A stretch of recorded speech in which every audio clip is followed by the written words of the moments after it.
بسم الله الرحمن الرحيم الحمد لله والصلاة والسلام على رسول الله صلى الله عليه وسلم والسلام عليكم ورحمة الله وبركاته. Dear brothers and sisters, in the next stop in the journey of the Quran, the journey of the word of Allah subhanahu wa ta'ala, the journey of this important book. We said that this is a message from Allah subhanahu wa ta'ala, came through Jibreel to the Prophet sallallahu alayhi wa sallam Muhammad, to all mankind. And I hope in this journey that we can understand the importance of this book, so we can start connecting.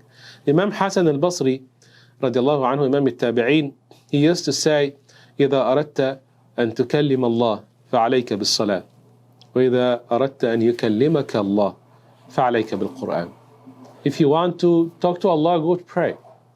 If you want Allah to talk to you, read the Quran.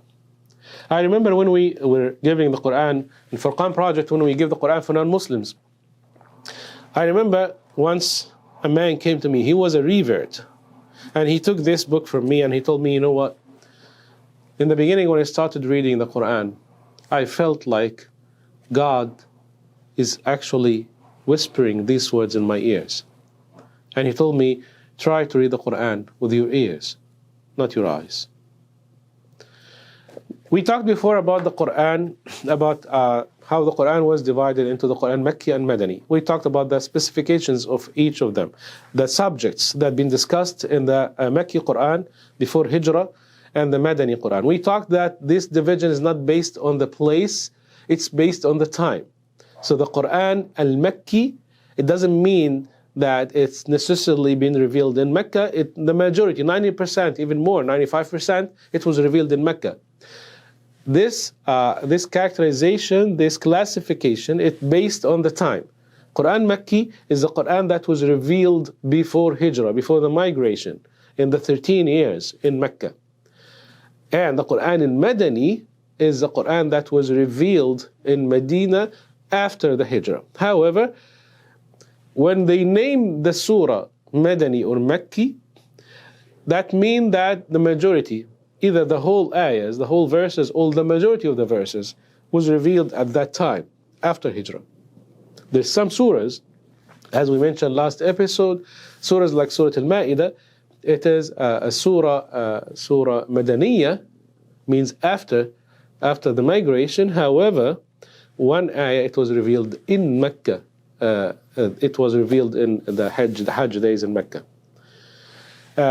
Also, there's another specifications. You can easily see that the Al-Quran al-Makki, most of the ayah, the surahs that starts with separate letters, like Alif Lam Mim, like Ha Mim, Ain Sin Qaf, Alif Lam Mim Sad, Alif Lam Ra.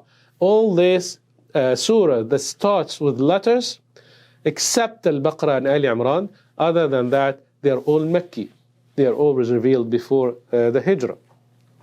All the sajdas, it was in the Makki Quran. And as I said, why it's important to you? Because you can understand the context. When Allah subhanahu wa ta'ala talk about certain context, it's very important to see why it was revealed and when it was revealed. It gives you also the way how to react. As Muslims, spreading out in every earth, in every place on earth. As Muslims, we've been through ages and through a lot of conflicts happened. When you read the Quran, it depends when and where you are. You can see yourself in one of those ayahs. If you are like Muslims in some places where Islam is persecuted, you can feel the ayahs of the Quran that was revealed in Mecca in the time that Sahaba was persecuted. You can feel the ayahs that talks about sabr, about patience, about how to treat the others and with wisdom, how to keep making da'wah, how to keep talking to people, even the people that hates you. فإذا الذي بينك وبينه عداوة كأنه ولي حميم ادفع بالتي هي أحسن فإذا الذي بينك وبينه عداوة كأنه ولي حميم. Always present what's better. Always do the best action, and you will find the person who is actually your worst enemies, will be your best friends. It's very important also of ahkam, because some ahkam, it was revealed before Hijrah, and with the development of Muslims' life, it started to also, the ahkam, the rules, started to develop into something else. So it's important to understand that. Get back to the moment that the revelation started to the Prophet ﷺ, started to continue. Our Prophet, in the beginning, started to talk to people close to him, started to talk to his main friend, his main brother, Abu Bakr as-Siddiq. The first man, our Prophet talked to him, and he told him about what happened. And he started to explain the message. Abu Bakr, in the moment, he said, I believe you, and I witness that you are the messenger of God. Because he knew him for 40 years. He knew him as how he is honest, trustworthy, and how is a man of his word. And then the Prophet started to invite the people around him, his family. He started to invite him to believe in the God, in the only one God, to believe in this book, to believe in this message, and to start to take this message as their way of life. Some of them stood against him, started from his uncle, Abu Lahab. Some of them started to just keep silent, but supporting him, like Abu Talib. And some of them followed him, like Ali ibn Abi Talib, and of course, his wife Khadija. From that moment, the Prophet started to take this Quran to a different level, when Allah subhanahu wa ta'ala then ordered him to spread the da'wah among the people around him. فَاصْدَعْ بِمَا تُؤْمَرُ أَعْرِضْ عَنِ الْمُشْرِكِينَ. Then he ordered him to deliver the message to the people in Mecca, all the people in Mecca. And here started the main conflict, the main confrontation. When he started to recite the ayahs of the Quran, from the first moment, the people started to feel that something in these words is not normal. Something comes to your heart, change all of you. The people of Quraysh, they were so confused about the effect of these words on the people. Why the people, once they hear the Quran, they change. And we saw a lot of stories about how people change their life in seconds when they hear the story of the Quran. We said before the story of Utbah ibn Rabi'ah, the man, the wise, the historian, the man who is expert in literature and the old books, how he felt when he listened to this ayahs. One of the important stories, the story of Umar ibn Khattab. When the Prophet ﷺ started to establish the first core of the first line of Muslims, it was secret. No one tells anyone. It was a secret movement in the Mecca society. And these words were the thing that keep them connected with God and with the Prophet. They meet secretly in Bayt al-Arqam, and they take the revelation from the Prophet. They see what Allah said today. Some of them write it, because most of the Quraysh people at that time was illiterate. A very few of them who knows how to write and read. So they write down what came new, and they start to exchange it secretly. And if someone didn't attend the meeting, after a while, they start to go to them in their houses, and they tell them what Allah revealed today. These words were the main rope that connect all of them together and give them the patience and the strength to continue. And when the Prophet ﷺ started to reveal these words to the people, the war started, the conflict started. One of the people who led this conflict was Umar ibn Khattab. He was strong, harsh, tough person. He was alcoholic. And he was one of the people that practiced the most, I would say, the most of nasty habits in that time, which is killing his daughters. That was a weird habit at that time, that one of those people, when the wife deliver a girl, he feel ashamed, and they killed the girl. Umar was one of them. So we can imagine how harsh, how tough this heart was. Umar decided, I have to end this confusion that Muhammad caused. What I'm going to do, I'm going to kill him.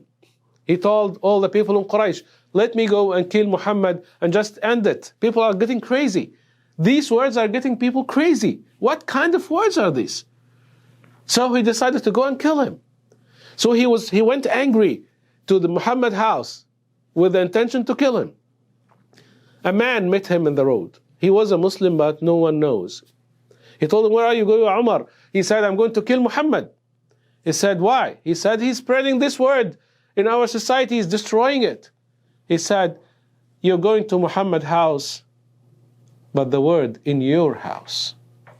At that time, Fatima bint al-Khattab, the sister of Umar, she reverted to Islam. Her and her husband. And they just hid their faith, because they knew if Umar knew, he would kill them. And that man, the man who met Umar in the road, he knows that no one can face Umar. Umar is strong, he was tall, he was a huge man, he was a fighter. He was everything that represent a real risk on the life of Muslims, specifically Muhammad sallallahu alaihi wasallam, the Prophet. So he wanted just to guide him somewhere else, his anger somewhere else, so he can go to the Prophet and warn him that Umar is coming to kill you, go somewhere, run.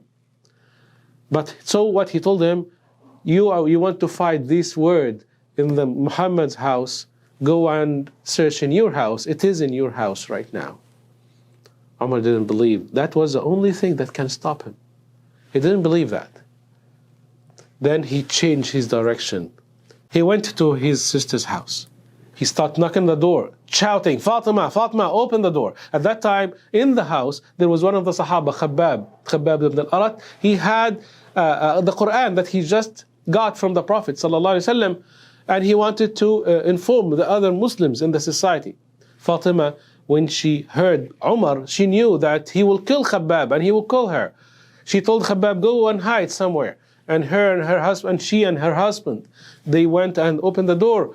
Umar went inside and started shouting, have you reverted to Islam? Have you embraced Islam? How dare you doing this? She started to argue him, yes, I did that. This is the truth religion. Then he slapped her in the face.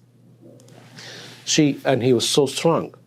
So he actually threw her by the wall. Her husband came and to defend her, he also threw him in the wall. They both on the wall, and for a second, Umar felt mercy for his sister when he saw the blood covering her face. So he told her, come, what are you doing? She said, we're doing nothing. He said, I heard someone reciting these cursed words from outside. What are these words? Then the Sahabi Khabbab, he came out from inside. He said, Wallahi ya Umar, I can't believe it. He said, what? He said, I just heard Muhammad, the Prophet, peace be upon him, yesterday making dua that may Allah guide you. This was the words that I was telling them. So Umar wanted to take this small piece of paper, or it wasn't a paper at that time. He took it and he wanted to read it. Fatima said, no, you can't do that. You are a disbeliever. You are dirty. Go and clean yourself and come back and read it. How respectful these words are. You cannot read it like that. You have to be clean. And Umar, for some reason, he was like a lamp. Like he just went inside quietly and washed himself and came out. And he took this paper, or this, it was like actually a piece of leather written. These words are written on a piece of leather. And he started to read, Taha, ما أنزلنا عليك القرآن لتشقى إلا تذكرة لمن يخشى تنزيلا ممن خلق الأرض والسماوات العلى الرحمن على العرش استوى. Then Umar stopped. He said, what is that? She said, these are the words of God. Then Umar suddenly became someone else. In a moment, in a second. Then he went out of the door and he asked Khabbab, the Sahabi, the companion, where is Muhammad? He told them, I know where is it. Let me take you to him. Umar went there and he stood in front of the foot, and then he went down on his knees and he told him, Muhammad, I came to tell you, I bear witness that you are the messenger of God, and I bear witness that there's only one God. These words changed Umar, the monster, into the greatest ruler in the history of Islam, in the history of mankind, by these words. This is how this word changed everything. Inshallah, we'll continue to see the journey of the Quran in the time of the Prophet ﷺ, how the Quran built this base, this ummah, how the Quran gave us a way of life, and we'll continue how the Quran finally reached to our hand. Jazakumullah khair, and again, I'm telling you, I'm doing this because people need to understand the value of this book. When we in Furqan Project give Quran to people, I see the same look that been described in Umar eyes. I see the same change that happened in Umar hearts. I see it in the hearts of people in front of me. When we give them this copy, I know that something happened inside their hearts. Jazakumullah khair. See you inshallah next episode, continuing the journey and continuing enjoying these words from Allah. Jazakumullah khair. Assalamu alaikum wa rahmatullahi wa barakatuh.